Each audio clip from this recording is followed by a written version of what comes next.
Hello friends, A to Z audition के पहले episode में आपका स्वागत है, आपका वेलकम है और आप लोग मेरा भी स्वागत कीजिए। तो दोस्तों, मैंने इस प्रोग्राम का नाम थोड़ा बदल दिया है। मैंने इसे ए टू जेड ऑडिशन से A to Z acting and audition कर दिया है, क्योंकि जब आप ऑडिशन की बात करोगे तो आप एक्टिंग की बात करोगे, और जब एक्टिंग की बात करोगे तो आप एक्टर्स की बात करोगे। तो बहुत सारी चीज़ों पे मैं इसमें बात करने वाला हूँ। दोस्तों, एक्टिंग दुनिया का सबसे आसान काम लगता है। दुनिया के हर किसी को लगता है कि वो बहुत ही अच्छा एक्टर है और जब उसको चांस मिलेगा तो पता नहीं क्या कर जाएगा। लेकिन 4-5 साल में आप डॉक्टर इंजीनियर बन जाते हो, 8-10 साल में आप साइंटिस्ट बन सकते हो। लेकिन एक अच्छे एक्टर बनने के लिए 15-16 साल निकल जाते हैं और पूरी जिंदगी निकल जाती है इसे समझते समझते। तो दोस्तों, इसके अंदर बहुत सारी डिटेलिंग है, बहुत सारे स्किल हैं जिसको समझना पड़ता है। दोस्तों, मैंने अमिताभ बच्चन सर से लेके रणवीर कपूर, अजय देवगन, जितने भी खान कपूर हैं ना, सबके साथ काम किया है मैंने। और जितने भी ये जो कैरेक्टर आर्टिस्ट हैं, जितने भी अच्छे एक्टर्स हैं, उन्होंने मेरी फिल्मों में काम किया है या उन फिल्मों में काम किया है जिसमें मैं चीफ असिस्टेंट डायरेक्टर या असिस्टेंट डायरेक्टर था। और सबके सब मेरे दोस्त हैं और मेरी पूरी ज़िंदगी निकल गई है इनके साथ ही, एक्टर्स के साथ ही। मेरी शुरुआत भी हुई थी थिएटर से, 6 से 7 साल थिएटर किया था मैंने। मेरे अंदर बहुत सारी ऐसी बातें हैं जो मैं चाहता था कि मैं कभी ना कभी इसे लोगों के साथ शेयर करूंगा, जो कि मैं इस प्रोग्राम के साथ शेयर कर रहा हूं। तो आप लोग पोफो पे एक्टिव रहिए, मेरे एपिसोड के साथ जुड़े रहिए और लोगों को जोड़िए और लोगों को पोफो में जोड़िए और पोफो के फोरम और उसकी जो एक्टिविटी है उसको आगे बढ़ाते रहिए, क्योंकि अगर पोफो की ग्रोथ होगी तो आपकी भी ग्रोथ होगी। ऐसे ही और मैं नए नए प्रोग्राम्स लाता रहूँगा। तो दोस्तों, चलिए एक्टर्स और एक्टिंग की बात करते हैं। देखिए, एक्टर्स के 2 लाइफ होते हैं। पहली होती है उसकी पर्सनल लाइफ और दूसरी उसकी प्रोफेशनल लाइफ। जो उसकी पर्सनल लाइफ होती है उसके अंदर वो अपनी एक्टिंग की स्किल पे काम करते रहता है, प्रैक्टिस करते रहता है, जिम करते रहता है, पढ़ता है, लिखता है, थिएटर करता है और अपने आप को आगे बढ़ाता है एज एन एक्टर। और उसके साथ साथ वो अच्छे काम ढूंढने और पाने और करने की जद्दोजहद में लगा रहता है।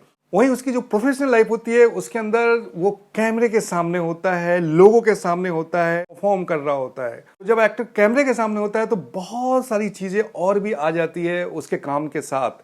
देखिए, जब मैं चीफ असिस्टेंट डायरेक्टर था और जब मैं कास्टिंग करता था तो मैं ऐसे एक्टर को भले ही काम दे दूं जिनको थोड़ी कम एक्टिंग आती हो, लेकिन मैं ऐसे एक्टर को बिल्कुल काम नहीं देता था जो कंटिन्यूटी मिस्टेक करते थे, जिन्हें कंटिन्यूटी मेंटेन करने नहीं आता था। कभी आपके एक शॉट के एंड में आपका हाथ यहाँ पे है और उसी शॉट का जो नेक्स्ट शॉट है उसमें आपका हाथ यहाँ पे है। ऐसे तरह तरह की गलतियाँ आप करते हो, आपको कंटिन्यूटी मेंटेन करने नहीं आता है। तो डायरेक्टर आपका शूटिंग के टाइम पे फ्रस्ट्रेटेड हो जाएगा आपके ऊपर, और जो एडिटर है वो एडिटिंग के टाइम पे अपना माउस और स्क्रीन को तोड़ेगा फोड़ेगा और बोलेगा कि यार ये कैसे एक्टर को ले लिया। तो इससे आपकी बदनामी होगी। कंटिन्यूटी को मेंटेन करके रखना, उसे सीखना बहुत ज़रूरी है। मैं उन सब बातों पे भी बात करूंगा। दोस्तों, जब आप कैमरा के सामने हो तो आपको कैमरा को जानना बहुत ज़रूरी है।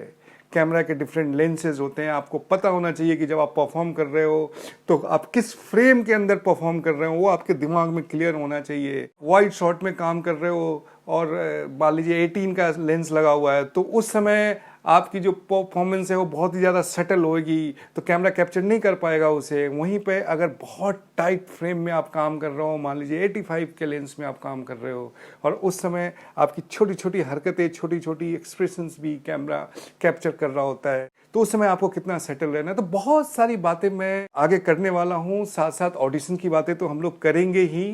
तो दोस्तों, पर्सनल लाइफ और प्रोफेशनल लाइफ जो एक्टर्स की होती है, हम लोग दोनों के ऊपर डिटेल के साथ डिस्कस करेंगे आगे के वीडियोस में धीरे धीरे।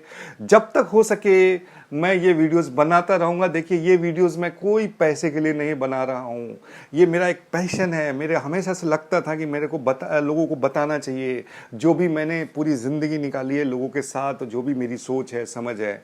और इसके लिए ये सारी जो चीज़ें हैं वो आपको लाखों रुपए भी खर्चा करोगे तो नहीं मिलेगा। तो बस आप इस वीडियो के साथ जुड़े रहो और पोफो के साथ जुड़े रहो। दोस्तों, ये बात सच है कि एक्टिंग के फील्ड में बहुत ज़्यादा स्ट्रगल हो जाता है, कभी कभी बहुत ज़्यादा टाइम लग जाता है।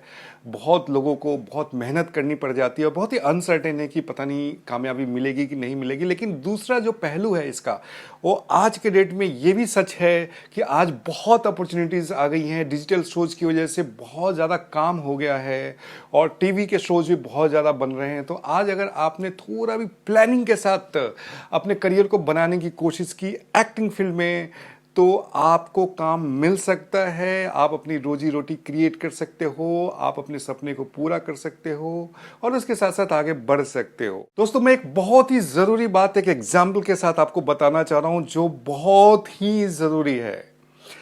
दोस्तों, अगर आपको सड़क क्रॉस करना है तो आप अगर बहुत ध्यान से इधर उधर देख के संतुलित दिमाग के साथ और एक डिसिप्लिन के साथ धीरे से सड़क को क्रॉस कर जाओगे तब तो आप आगे बढ़ जाओगे। लेकिन अगर आप कंफ्यूज्ड हो, परेशान हो, आप गलती करते हुए सड़क को क्रॉस करने की कोशिश करोगे तो हो सकता है आपका एक्सीडेंट हो जाए, हो सकता है आप हॉस्पिटल पहुंच जाओ 3-4 महीने के लिए, और अगर हाथ पैर से लाचार हो गए तो और भी बहुत मुश्किल हो जाएगा। तो वैसे ही जब आप करियर बनाने निकलते हो, जब तक आप अपने साथ हो, अपने घर में हो, अपनी सोच में हो, तब तक तो कोई प्रॉब्लम नहीं है। लेकिन जैसे ही आप प्रोफेशनली कदम बढ़ाते हो, वैसे ही बहुत ही ज़्यादा अलर्ट रहने की ज़रूरत रहती है आपको। क्योंकि मान लीजिए आपने 6-8 महीने की मेहनत करके किसी को फॉलो करके कोई काम पा लिया, लेकिन उस काम के दिन जब आपको परफॉर्मेंस करना होता है और वहाँ पे आप गड़बड़ कर दो, आप अच्छी परफॉर्मेंस नहीं करो या आप डायलॉग भूल जाओ, तो क्या होगा? डायरेक्टर परेशान हो जाएगा। डायरेक्टर कास्टिंग एजेंट को फ़ोन करेगा कि भाई तुमने किस एक्टर को भेज दिया। कास्टिंग एजेंट अपनी टीम को बोलेगा कि भैया ये एक्टर बहुत बेकार है, इसकी कास्टिंग मत किया करो। इस तरह से आपकी बहुत नेगेटिविटी आपके बारे में फैल जाएगी और आपके लिए बड़ी मुश्किल हो जाएगी आगे काम पाना। वो लोग भी 3-4 लोगों को बताएंगे कि भैया ये एक्टर को मत लो। लेकिन अगर आपने अच्छा परफॉर्म कर दिया उस दिन, बहुत ही अच्छा परफॉर्म कर दिया, तो क्या होगा? डायरेक्टर लंच के टाइम पे आपको बुलाएगा, आपके साथ बात करेगा, आपके बारे में जानेगा और कहीं दूसरे जगह भी ज़रूरत हो तो आपको रिकमेंड कर देगा। तो इस तरह से आपकी ज़िंदगी बहुत स्पीड के साथ आगे बढ़ सकती है। तो बहुत ही ध्यान रखना होता है जब आप प्रोफेशनली आगे बढ़ रहे होते हो कि आपकी गलती आपको पीछे लेके जाएगी, और अगर आप समझदारी के साथ आगे बढ़ते हो तो आप बहुत आगे जा सकते हो ज़िंदगी में। दोस्तों, ज़िंदगी का सबसे ज़रूरी चीज़ है आपका अपने आप पे, अपने दिमाग पे, अपने डिसीजंस पे कंट्रोल रहना। देखिए, आपने अगर अपने दिमाग को कंट्रोल कर लिया ना, तो फिर दुनिया में आपको कोई नहीं रोक सकता आगे बढ़ने के लिए। यही आपकी दिमाग की इंजन है और जिसका स्टीयरिंग जो है आपके हाथ में होना चाहिए। ये आपने अगर इसे खुला छोड़ दिया तो ये पता नहीं आपको कहाँ लेके जाएगा। इसलिए बहुत ज़रूरी है प्लानिंग करना और दिमाग पे कंट्रोल करना। और दिमाग पे कंट्रोल करने के लिए ज़िंदगी में ठहराव की ज़रूरत होती है, मैच्योरिटी की ज़रूरत होती है, और एक्टर का तो पूरा काम ही दिमाग का है। दोस्तों, मैं एक चीज़ हाईली रिकमेंड करूंगा और वो है बुक्स पढ़ने की हैबिट रखना।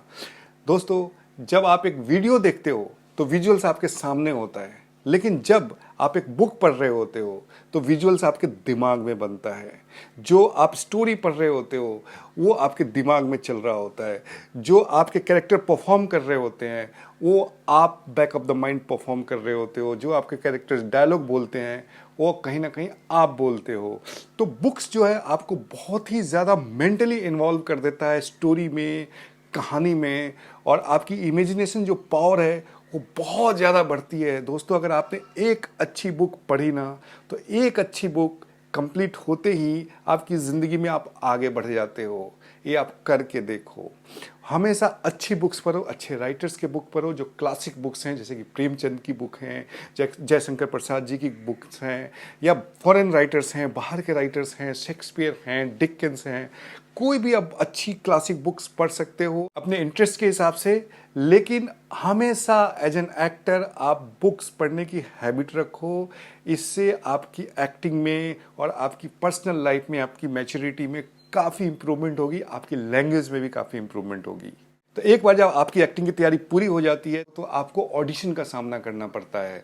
अलग अलग जगह पे आपको ऑडिशन देना पड़ता है, और यहाँ पे मैं आपको बहुत सारी चीज़ें बताने वाला हूँ from directors point of view कि एक डायरेक्टर या एक असिस्टेंट डायरेक्टर आपके अंदर ऐसा क्या देखना चाहता है। आपको ऐसा क्या करना चाहिए कि उससे वो इम्प्रेस हो। तो ये सारी चीज़ें हम लोग आगे के एपिसोड्स में डिटेल में एक एक करके बात करेंगे। तो दोस्तों आज का एपिसोड मैं यहीं पे ख़त्म करता हूँ। इसके अलावा भी मैं 2 और प्रोग्राम लेके आ रहा हूँ। एक प्रोग्राम है सिनेमा की हिस्ट्री, जो मैं हर संडे को लेके आऊँगा। कल लेके आ रहा हूँ उसे।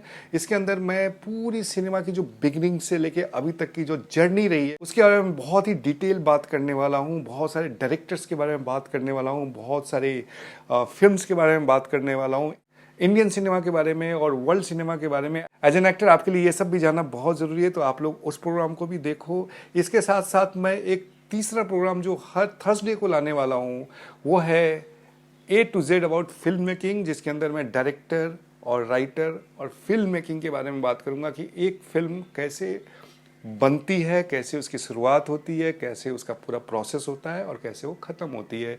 इसके बारे में मैं डिटेल बात करने वाला हूँ। तो दोस्तों आज के प्रोग्राम के बारे में मैंने पोफो पे फोरम में एक टॉपिक क्रिएट कर दिया हुआ है एक फोरम के अंदर, तो आप लोग वहाँ पे ज़रूर रिप्लाई कीजिए कि आपको ये प्रोग्राम कैसा लगा और आप क्या चाहते हो जो इसके अंदर हम लोग बात करें। तो मैं उसको पढ़ने के बाद उन सब चीज़ों को भी इनकॉर्पोरेट करूँगा। तो दोस्तों कल मिलते हैं हिस्ट्री ऑफ सिनेमा में।